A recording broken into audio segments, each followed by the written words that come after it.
にちは。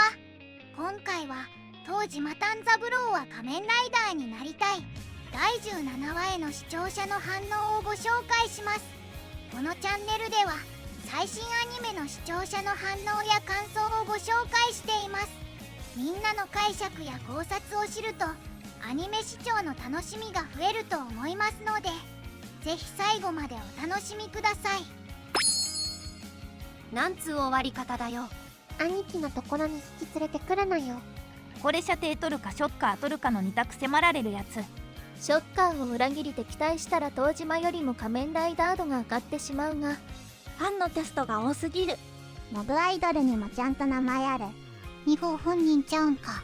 2号とスノーマンの声、オリキャスじゃなかったか。これがデリバリーのお店のやつですね。一文字役上田さんなの。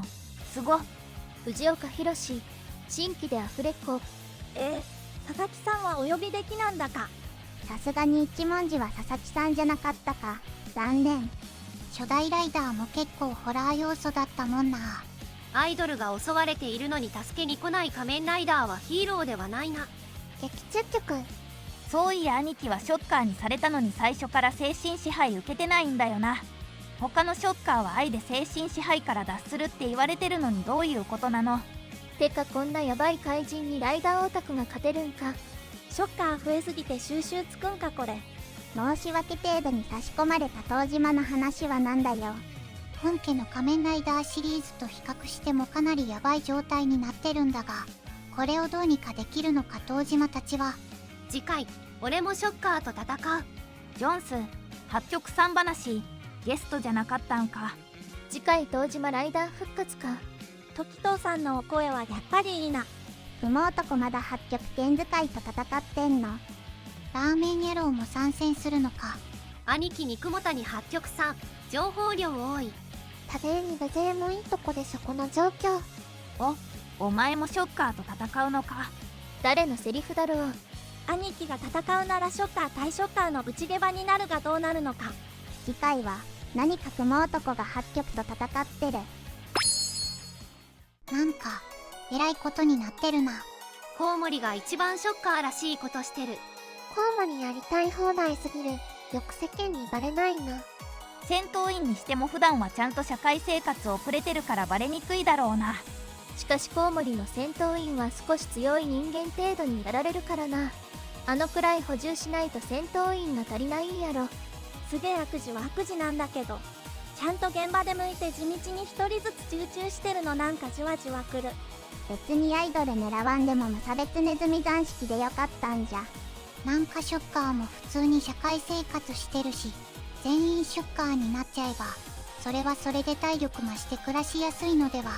怪人が天然物でもなければ怪人に改造する技術を持ってる上はいるだろう。なんでここに逃げ帰った。何も知らんならヤクザの兄貴なら弾きの一つでも持ってると思ったんじゃね。憧れのショッカーを取るか射程 ×3 を取るか、選択の時。つうて最初からはぐれ戦闘員だしま。東島さんは本当にちょっとしたことでメンタルが左右されるな。ヒーローに憧れる独身40代には眩しい。ビデオは捨てなかったのか。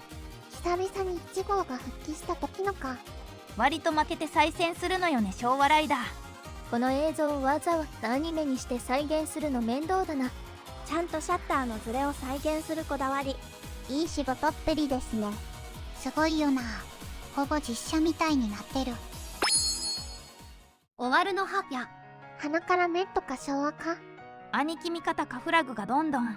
コウモリで終わらせるためにだいぶ兄織り込みで進める感じやね。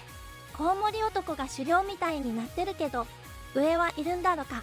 ふわっと色っぽい雰囲気はあるけど、原作でもほぼ判明してない。この世界のショッカーってナチスの残党じゃなく、狩猟に憧れたい枯れたやつが作ってそう。この世界のショッカーが一体何なのか原作でもまだ説明がないので、本物かどうかは作者しかわからないよ。これでショッカーの力でショッカー相手に戦うようになったら、マジで仮面ライダーそのものやんけ。でも似た立場のユカリスそんなに強くないし。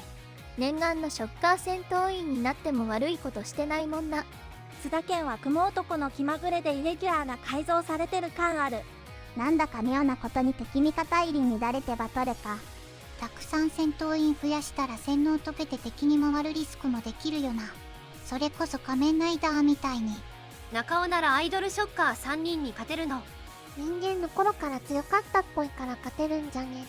ライダーコスプレ側も一回戦闘員にしてもらわんと勝ち目なすぎだな。コウモリ男もちゃんと一定のファンつきそうな見た目に仕上げてきたな。でもなんか変な雑誌の裏表紙の広告みたいなことやってるし。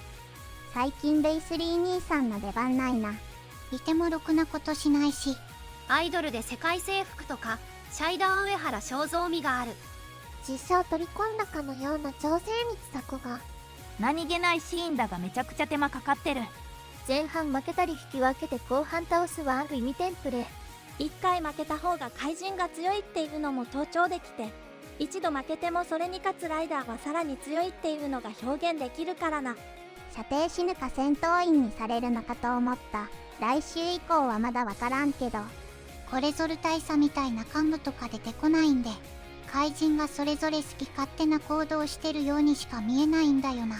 シンみたいに改造人間幹部になっていると思う。射程どうなるんだ、兄貴どうするんだって思ってドキドキしてたら、あっという間に終わってしまった。 A は失意の東島さんが再覚醒、仲間と共に怪人に挑む展開が楽しみ。 B はコウモリ男が大暴れ。サブタイトルの通り世界中の次元をショッカーにするため、着実に一歩一歩その毒牙が広がっていっている。コウモリ男 P のショッカー化計画はさておき、トップアイドルにした手腕すごいやんと感心してたら全部ご利用しだった。アイドルである意味は一応あるけど、随分長期的な計画ですこと。ライダーチームでテコンとやっぱりあかん。これギャグアニメかと思っていたら本物のショッカーが出てきて、そして今回の今やってる悪魔くんやたやこはやれど赤みたいな殺伐展開になるとは。ていいか本家仮面ライダーも当初はこんな感じのホラーなノリだったのを思い出したのだ。失意の中にいた東島が子供が発した言葉により、ヒーローとして大事なものを取り戻すのはベタながら熱かったです。他方、コンバットガールズをはじめ次々毒牙にかけていくコウモリ男の恐ろしいことを、基本スピックに加え吸血で配下にする能力は強すぎる。演歌本編に出番なかったミツバ。合気道。ヒーローズバンクーガの作画の方か。